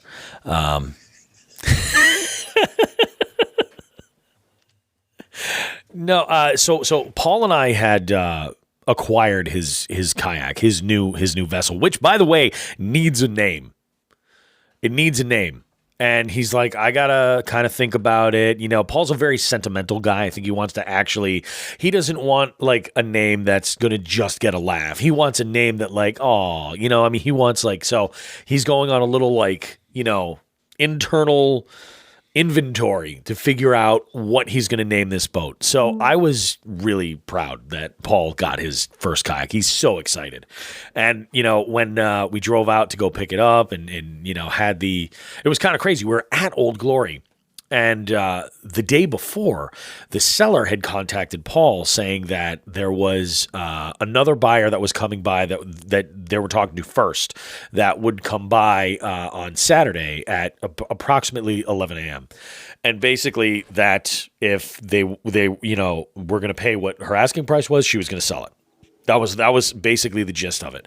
So we had gone out there knowing full well that one, it was going to rain. And the odds are that probably going to blow it off. Nobody wants to load up a kayak when it's all soaking wet and pouring rain. You know, we got out to Old Glory and the rain had subsided. We got lucky. So we were in the vicinity of where this was because the kayak wasn't too far away. It was about 20 minutes away from Old Glory. So we're doing our business in there and getting all of our stuff. And, Paul bought some jigs from Bog Hog, and I picked up, a bunch of crankbaits and that arc rod and all kinds too much stuff. Too much. You picked up a hat. Yeah, I picked up a hat. Sorry. So we get the message. Paul gets the message from the seller saying that, I had suggested to him that he should mention we're nearby and drop Old Glory as well. Because if they happen to shop there, they might be like, oh, these are, we have this in common, whatever. Basically, I was trying to give him anything he could to lock in this kayak beforehand. So he gets the message, hey, first person who gets here and has cash in hand, it's theirs. I don't even know that there was another buyer, but we had just completed our sales at OGO, hit the car, and just went cranking over to this one spot. We find the place, get the boat loaded up, everything's great. This all happened much earlier in the day than we expected to. So I told Paul, I said, look, what do you say we take a ride out to Bass Pro? I've never been. You've never been. Let's go, and I want to see if they have something there because I'm going to buy you a present. And he's like, all right, cool, let's do it. And I said, while we're out there, we'll grab lunch. So we take a ride out there. We get to Bass Pro. First off, so I've never been, but Bass Pro essentially being at Gillette Stadium is kind of mind-blowing. For all intents and purposes, it's kind of it's just crazy. So we show up, we go in, and my mission was to find the Ascend kayak cart, the universal one. The one that I've got that goes up through the scupper holes and you can just flip it around and stow it real easily while you're on the water. Yep. That's been one of the best purchases I have ever made. Ever. It's been, the boat itself weighs 96 pounds. You put, your paddle, your seat, you put all of your tackle, anything else that you're bringing in there, fish finder, etc. And it gets heavy as hell. And, sure, I'm not looking to pull this through the woods to get to some water, but when you're dealing with all that stuff, rolling it helps immensely. So we don't, these tires are just hard plastic. They're not like beach tires or anything like that, but it works really, really well. So we go in there and my first impression with Bass Pro is this: everything is pretty much everywhere. It's insanity. We walked up and down aisles trying to narrow in where this one spot was. And then, so we asked one of the sales associates that was there for a little bit of help. And he took us on a journey that could only be compared to the journey in the film Labyrinth. I thought you were going to say you brought the ring to Mordor. Well, that's pretty much that's the journey I felt we were on. It was one of these things where I felt at some points that this sales associate was trying to lose us. He was Wow. tailing me. It was the weirdest thing, cutting through different angles. And I was like, is there a code? Do we open? And there's a portal that opens up and we go to the spot. And what's bizarre is what we were looking for was right where the hell we were standing in the beginning. What happened? Well, the big problem was that, halfway down the plastic worm aisle on the way over to the kayak section, he was attacked by the Balrog of Moria. Clearly. And, the last thing you saw of him was him falling down a pit yelling, "Fly, you fools, fly." And that was it. Bobby would be laughing right now. He's blowing his nose. He's laughing and blowing his nose, which probably helped. It did. That's actually that's about the clearest I've been so far. All right, good. Yeah. So when you walk down those stairs, it's on the right-hand side, right? All the kayak stuff. Yep, all the kayak stuff. We walk down the stairs. We initially went down that way, and so we saw this, and then we grabbed a cart. So I'm like, I ain't done. Let's go ahead and walk around, and Paul kind of had. I feel like something this year has kind of changed in Paul. And I'm not talking about the cancer or the radiation or anything like that, but I think there's something. He was looking at some rods at Old Glory. He was like, yeah, this is a pretty cool looking rod. And I asked him, I was like, what are you going to use that rod for? He's like, I don't know. I'm thinking this. And I said, that's a great place to be, And I was like, because Paul has a pretty good collection of gear, but he doesn't really line stuff up based on specs, it doesn't. He's driving with a putter. Yeah. He's putting with a 7-iron. Yeah, stuff like that. He's using a sand wedge for everything. You know what I mean? Yep. And, it's more. I think, but I think now the wheels are turning a little bit, and he's like, "Oh yeah, all right." So he was looking at some rods and stuff, and I think what he wanted to do was kind of play it safe, and not show up with like all this extra stuff at home after making this big boat purchase, which I totally understand. So we walked around, and I knew that I wanted to pick up one of these watertight, the waterproof container, and some type of a money bag, basically planning for my own kayak modifications and such and such. So we left there. It was pretty freaking great, man. I got to tell you, like, I get why they do what they do. Cause if you're a tournament fisherman and you have a family, you know, and you've got to run these errands anyway, like Bass Pro is kind of like there's enough and stuff to keep the all level high with kids. You know what I'm saying? Yep. Like it is, I get why they do what they do, but like everything is just everywhere. It's crazy. Like looking for soft plastic. We walked through, I was looking for the bathroom actually. And I'm like, this is insane. Like that's over by kayaks. I'm really familiar with that Bass Pro. That's over by kayaks. The restroom I found right when you walk in the door. The restroom I found was over by the grills. To the right. The grills. Yeah, you come down the stairs to the right. Yeah. Yep. But right by that, unless they move the kayaks. Oh, they must have, because did you share right earlier? Might have, because the kayaks now when you get down to the stairs are now toward the left. Oh, they moved them. Yeah. Okay. So they used to be over by the right by the pisser. Oh, okay. That's actually would have been an ideal spot. So, Paul's been looking at stuff for his kayak. Like he was his boat has an anchor trolley. Oh, cool. Yep, it has an anchor trolley. So he's excited to throw an anchor in there. He's like, I'm just trying to figure out what one, would work best for where I'm fishing, what shape and what weight I should look into and everything. So he's looking at all this stuff, kind of putting things together. So he's psyched. I'm psyched for him. Like, I already told him, I said, I'll let you pick a body of water. And that's the one we're just going to like break down. Like, let's say that this is this body of water, and for better or for worse, however it fishes, we're going to learn how this body of water works. What's going on under the surface? What are the contours actually like? Let's pay attention and use this as a place to, like, try and effectively, it's a body of water that I'm sure is relatively lackluster as far as what's expected out of it. Probably just this one spot I'm thinking of gets hammered. And, it's not super deep. Let's just break it down. We'll use that as an experiment. Like, let's see over the next year. Let's collect data from this body of water, Awesome. And figure it out. So that's my goal. I don't know, for him, there's a lot going on. Like first time getting out in the kayak, everything else. I'm so psyched for him. Good. I'm That's so awesome, psyched man. for him. He's about to have the best year of his life, I think. Yep. So what else did you guys do there? So you picked up some plastics. He was looking at rods. You guys got the kayak cart. All we bought was the cart, the tackle box, the Flambeau Tuftainer, and the money bag. Oh, okay. Yeah. Oh. Well, and here's my thought. I buy all my gear at Old Glory, all my tackle. That's like that was really it. I'm like, everything I need. I just bought 4 lipless. I'm not going to buy any of that stuff while I'm there. And honestly, I have a significant problem with soft plastics right now. I have the last thing I need to do is to add to that. Gotcha. You know what I mean? Oh, It's just yeah.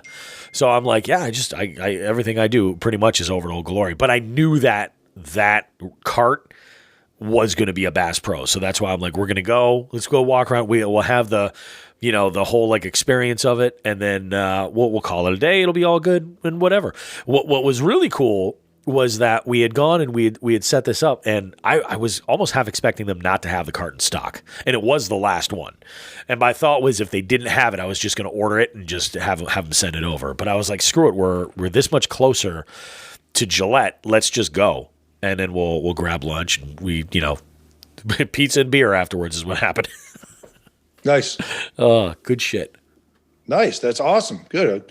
That's actually, when you told me that was very surprising that you'd never been to one before. And I said, I know they're not super close to us. We have I know you've been to the Cabela's, right? Which at this point has been carrying more and more Bass Pro Shops gear with the acquisition. Yep. So we have that Cabela's in Hartford, which is about 30 minutes away from us. Yep. But then we've got the Bass Pro. There's 2 of them that are located almost equidistant, because there's one in Southern Connecticut and there's one in, Foxborough over by Patriots Stadium. Yep. getting a lot of football talk in today. This is very surprising. It's weird. It's not like me. It's really No, not. Home run. whatever. Yeah. So I will say this: the only time I've ever been to that stadium was for Metallica's last stadium tour. Oh, okay. And my dad wanted to go to it because I'll go off on it. Can I go off on a metal tangent? Go on a metal tangent. We got time for it. I'm going to go man. off on a metal tangent. Yes. So I was actually lamenting this. I was actually looking it up the other night to see what the set list was. But back when I was a kid when I was 11 was when I first heard, and it first came out in '88. It was And Justice for All. So that was the first real, like, even close, whether you want to call it extreme metal or not. That was the first thing that I picked up on. And I had asked my dad the following year, I'm like, Dad, Metallica's playing in Connecticut at a small amusement park. Can we go? Yeah. And he said, I remember in 1988, my dad said, absolutely not. Who the hell is this? And blah, blah, blah. Now, obviously, that was a couple years before the Black Album came out, and everybody in America knew, everybody in America owned a Metallica CD, record, or tape, or at this point, digital copy. Oh, yeah. But the Black Album was what popularized Metallica. So my dad didn't take me to that, and he never went to any of the shows that me and my brother went to from the 90s and the early 2000s. And then my dad got very, very into, as a lot of older music fans did, got very into Volbeat. And Volbeat opened for Metallica on that stadium tour. Yep. And I'm like, all right. So my dad kind of latched on to Volbeat once they cracked the popularity barrier. I was listening to him for years prior. I know it sounds like a metalhead cliche. Was I listened to him before they hit the radio? I had the demo. Yeah. Well, no, there was 2 albums they put out that I thought were fantastic. And then they actually, the second of those 2 albums, there was a song on there that was so popular, they re-recorded it for the 3rd album, and it took off. It blew up. And that's when my dad picked up on them. Yep. So we ended up walking in. We had to park like a mile away to get a parking spot. We walked into Metallica to Foxborough Stadium, that new stadium. Yep. And caught Metallica, Volbeat, and who the hell else opened? I think we caught the end of Avenged Seven. No, we didn't. We didn't catch anybody. It was just Volbeat and Metallica. Huh. So we had a blast with me, my dad, my brother, and my oldest. That's awesome. And the problem was my dad was actually going through some issues with his knee at that point. So walking that mile was absolutely brutal. It was tough. Yeah. Yeah, it was brutal. And I have a relative that is a state police officer, and we had talked about it at Christmas. I'm like, yeah, we went and saw that. He's like, you were at that show? I go, yeah. He goes, where'd you park? I go, I don't know, a mile away. We were all limping in. I got knee problems too. And he goes, you should have told me. I said, why? He goes, I had the detail. I could have parked you under the stadium. No. I said, oh, that sucks. Yeah, or at least nearby, Man, so that's amazing. I said, well, next time I go, I'll definitely call you first to see if you're working the detail. Good to know. So, yeah, absolutely. Yeah, that sucked, but what are you going to do? But we had a good time. So that was that. But the funny thing was, on the way, on this giant walk in, there were 2 guys about my dad's age walking in front of us. We got to talking. It turns out they're from Western Mass. We're laughing. Yep. And I said, this is the first time you guys are seeing Metallica? And they go like, yeah. So I said, well, it's also my son and my dad's first time too. I said, let me tell you a story about 1988. And I was told no, and Metallica sucks. And I said, look who's here. And my dad goes, yeah, that's my bad. So that was pretty funny. I threw him under the bus to strangers. That's awesome. Yeah, that's awesome. Yep. Oh, yeah. It's I as an on-tie-in, Paul and I listened to all of Master of Puppets on the way back. You got to do that once a year at least. Yeah, let's just crank this and drive back. What a piece of artwork that is, It really is.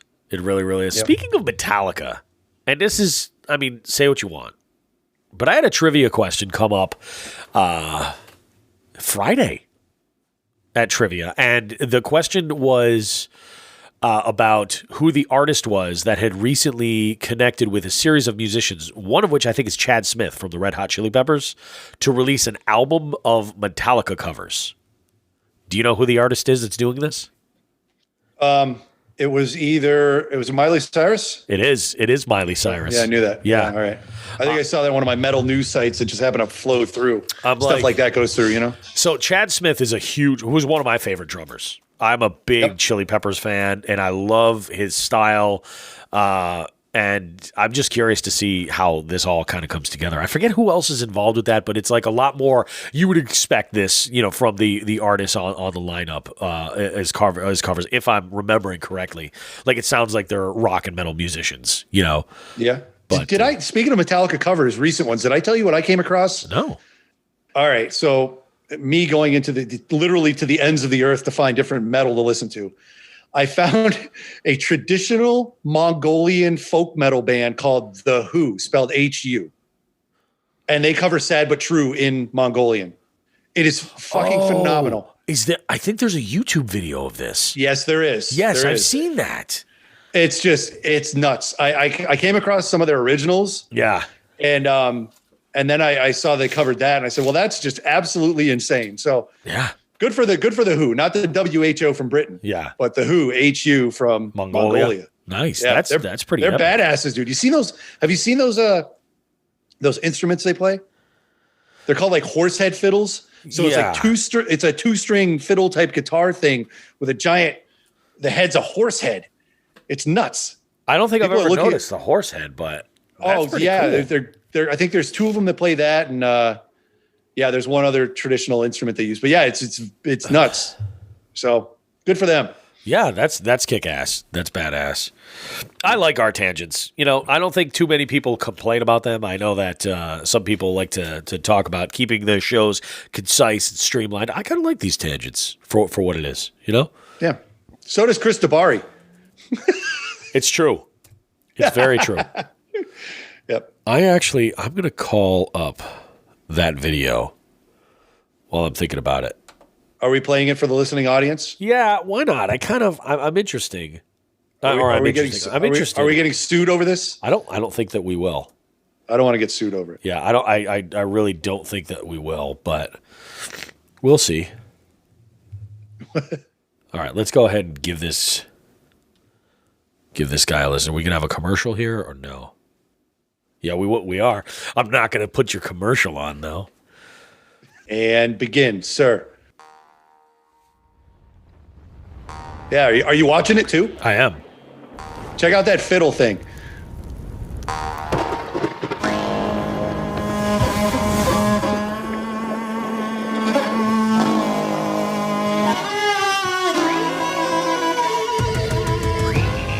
That's craziness. Yeah, these guys are awesome.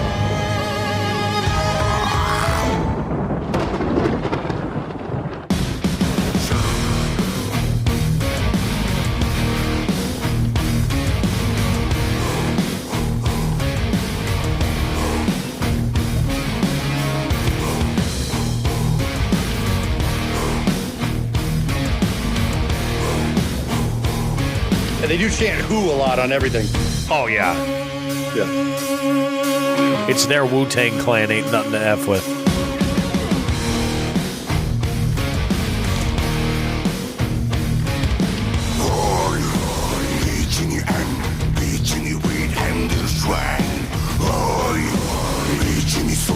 It is a two-string, like, cello.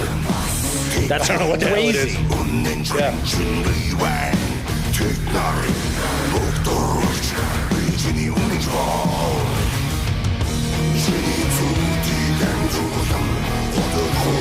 These guys are great.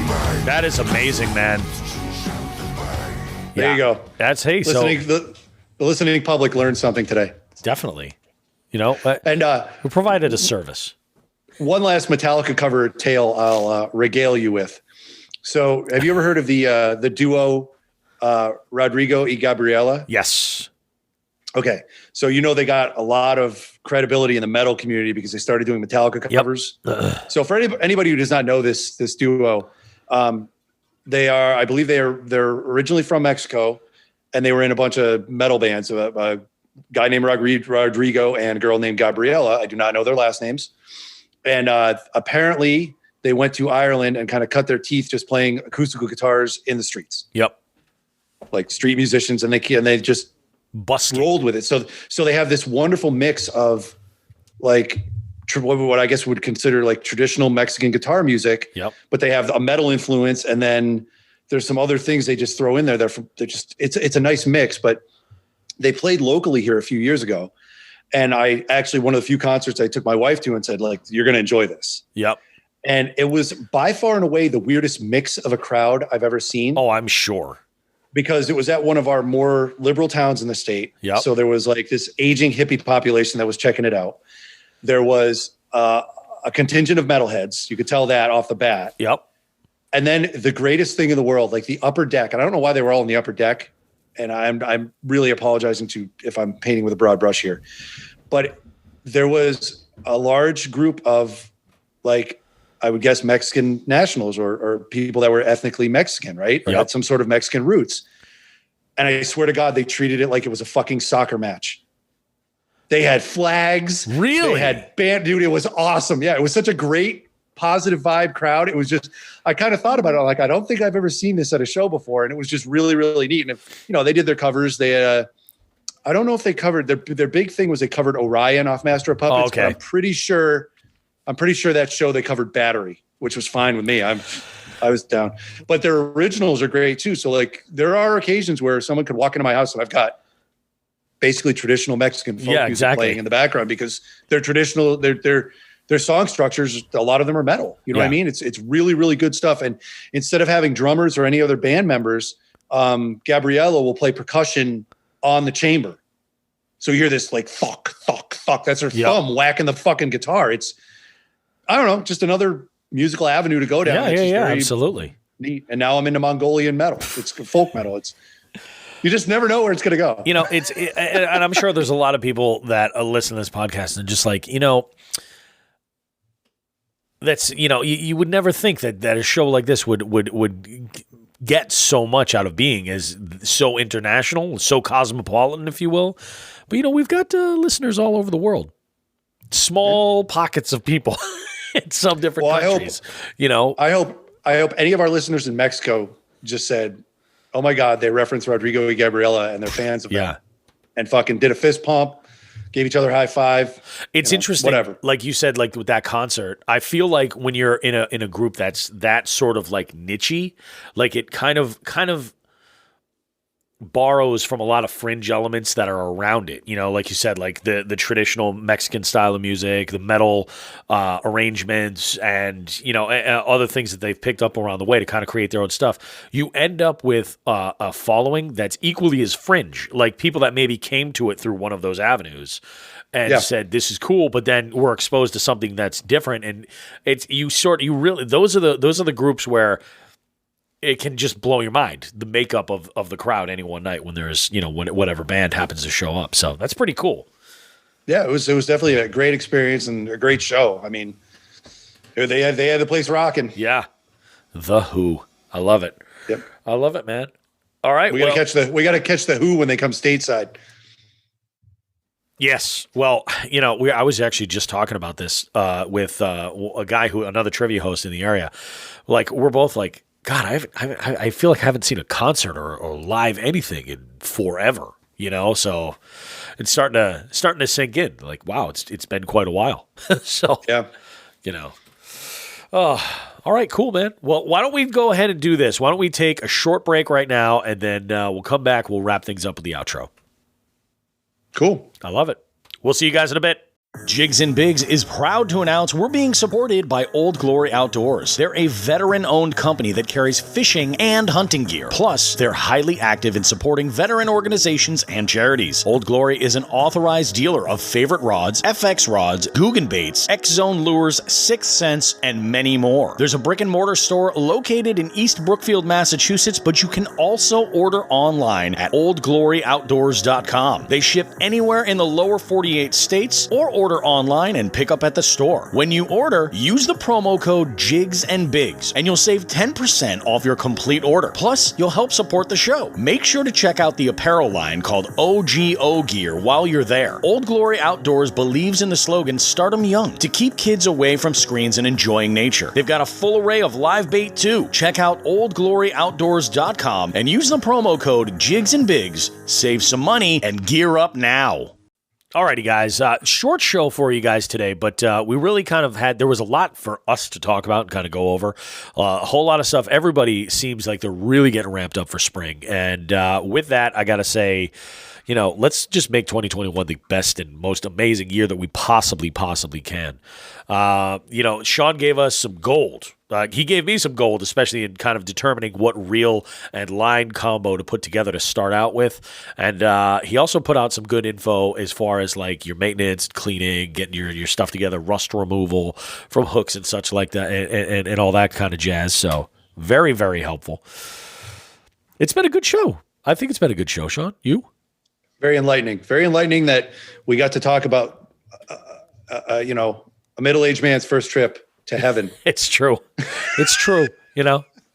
I gotta say, it's. I will say this about Bass Pro, and it just dawned on me now. You know how like when you're on Facebook, you're scrolling down, you'll see a spot of ads, and you can scroll left or right to see more ads as they go by, as if you would want to, whatever. Yep. I have scrolled along my screen and seen an ad for Bass Pro before many times, and a lot of times what it'll be one random retailer. And you could scroll through and see those things. And out of this one, it was like, well, we'll just say that it was a pair of pliers, from Bass Pro, and they were advertising they were on sale. And then there's just something random next to it. And I'm like, okay, well, what's next? I flip over, and there's like women's lingerie on sale at Bass Pro. Yeah, and that's that's similar to that those Wish ads where it's like.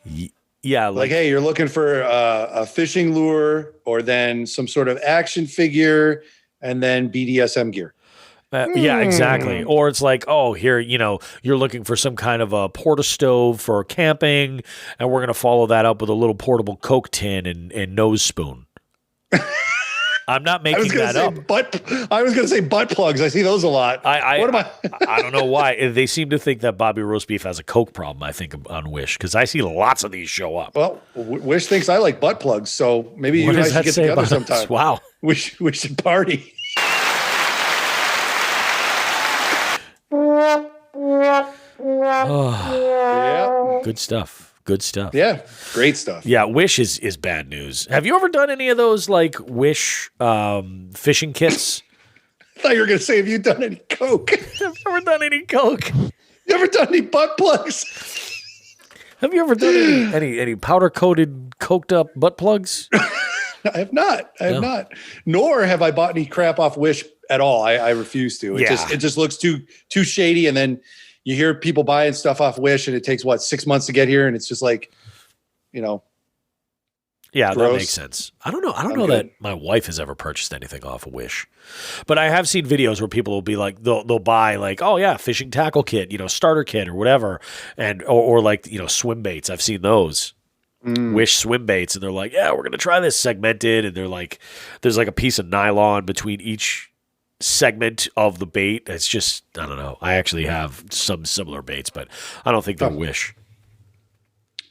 No, I haven't purchased anything like that. The last thing I purchased from a shady online ad was a puzzle that had like 500 metal band logos on it. I'm like, well, that's kind of neat. That's cool. Fun to do, right? Yeah.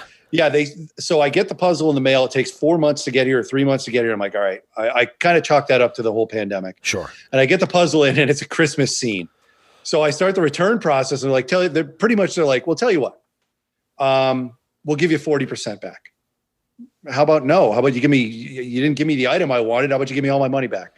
Okay, tell you what, we'll give you 75% back. And it just kept going on and on like that. And I finally had to go through PayPal and say, these people are dicking me around, and they got me my money back. Yeah, exactly. So I think I ended up paying the shipping and handling, which was like $5, but lesson learned. Yeah. Those shady ads. I mean, there was a fishing one that I had done. I forget. I think it was called like fishing, like gift surprise or something like that. It was like $100 value box for like $30, something like that.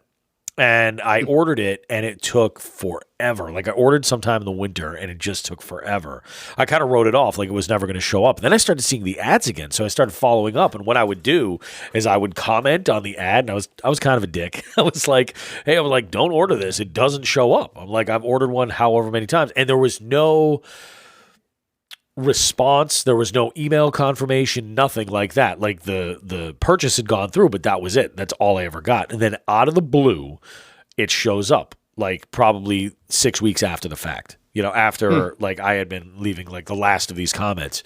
And I'm like, holy crap, it actually showed up. I opened it up. It was straight hot garbage. Hot garbage. Is what was in that box. Hot garbage. It was awful. I think I have some 40-pound mono from that I've periodically used as like, hot garbage. line to like hang up ornaments around the I was just gonna say Christmas like ornaments. Yes, exactly. Yeah, like I'm no, not. that sucks. Yeah, I'm like it's just, and I've got like 300 feet of it. Like all right, whatever. And it's just it's just like There's your backing line for the next 20 years. well, and I thought about that. I was like, but do I really want to put 40-pound test line of that thickness for my backing? Why not? Maybe just a little bit. I just don't want to take up so much space on the spool. I'd rather. You'll be just use less. I mean, yeah. I guess you're right. I could just go around a few cranks and leave it alone. But it's thick. Damn, boy, he's thick. Boy, that's a thick ass boy. Damn.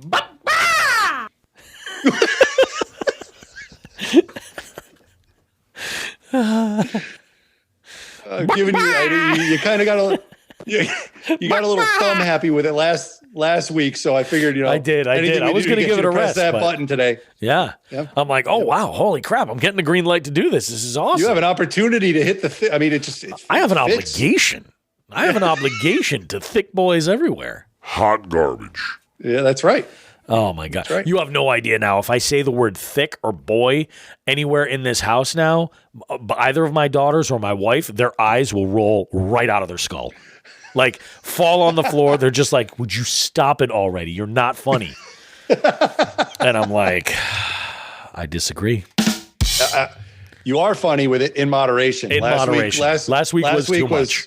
Overdone. This week, that was the perfect segue for it right there. We did get a comment though. Somebody was just like, "I'm dying after hearing that duck quesadilla bit. I'm absolutely dying." So, mission accomplished. That's exactly what I was hoping to work out. But yeah, and you have exactly what time is it? It's 11 right now or 12 or something. You have 11:22.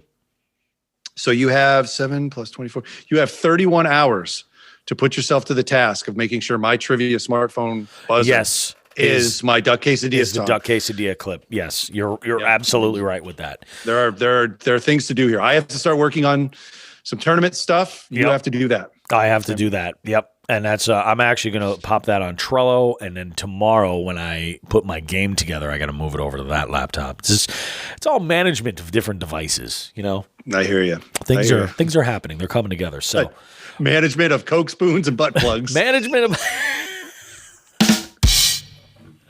Oh, that's good. That is good. Management of Oh God, it's going to be a good one, guys. Spring, I cannot wait. It's just I cannot wait. I went through and organized my terminal tackle last night as well. I wasn't planning on doing that, but I had the time. I was on the phone with Delirious and went through all that. God, that is a heavy freaking Plano box. So much tungsten. It's so heavy. But yeah. Got to do what you got to do, Got to. I think the plan is that I'm going to go ahead and tinker around with that crate a little bit, and then I'm going to start looking around and see if I can't find one of those Garmin units, and see what happens. Do you have a crate? I do have a crate. Okay. Yeah, I do. I do have a crate. You have an actual milk crate, or do you have an actual, or do you have one like I have? This one is a milk crate. Delirious actually gave it to me last time we fished together. I think it might have been the hot sauce contest. It might have been that time. But yeah, we had so I do have a crate in tow. And like I said, I'm not one of these kayak anglers I'm trying to stay out of that crate as much as I can. I'm gonna store it. It's gonna help me load the kayak that much easier by having a bunch of stuff already in it. Plus, there are some safety things that I do want to keep on the boat, and I think that's a great place to put them. Perfect. Good stuff, man. It's gonna be a good summer. I'm really, really looking forward to it. I think this is gonna be a fantastic year. Yeah, be on the lookout. Scroats and boats. It's happening. It is, and it's going to be awful. We're getting a reputation too. We're like turning into the Rhett and Link of fishing, and I'm embracing that. I'm embracing. All right. It, I will too. Good times. All right. That's all I got, man. Yeah, that's all I got too. Let's go ahead and we'll see you guys next week for another episode of Jigs and Bigs. I got a bunch of scheduling that's going on this week to get some interviews lined up. I got some really, really great stuff. The shit show is coming, and I'm not talking about anything regarding what's going on in our country or anything. I'm talking about the show where we sort of celebrate the fails when you're out in the outdoors. The shit show with myself and Elise Noel. That's coming soon. We're going to start putting some of that stuff together. We got an amazing, amazing season of tournament kayak angling going on, both in MAKB and also in the EKF stuff. I've heard a lot of people talking about the EKF stuff. There's some excited folks about that. There really are. All kinds of great stuff going on, guys. Thank you so much for listening. I got to tell you, this week we are officially doing a brand new giveaway. We're partnering with Big Fish Giveaways. We just came off the heels of the holiday hangover, and I want to give a shout out to our winners, Angling Duo. Rhea and Justin, they won the prize, so they get the holiday box and everything else. And we do. I on occasion like to do a substitute to make sure it comes up. And G-Rock came up. G-Rock, you're getting yourself a jig kit from Jigs and Bigs, just because you're awesome, man. We appreciate you guys. So. All kinds of good stuff coming up. Guys, take good care of yourselves. Clean up your gear. Get ready. We're going to have a great spring. Think about it. We're only a couple of months away. We can do this. Lean on your fishing friends. Lean on them. They might need your support, getting through this horrible time. So with all that said, on behalf of myself, Sean the Fisherman, and everybody here at Jigs and Bigs, all the jig heads too, tight life.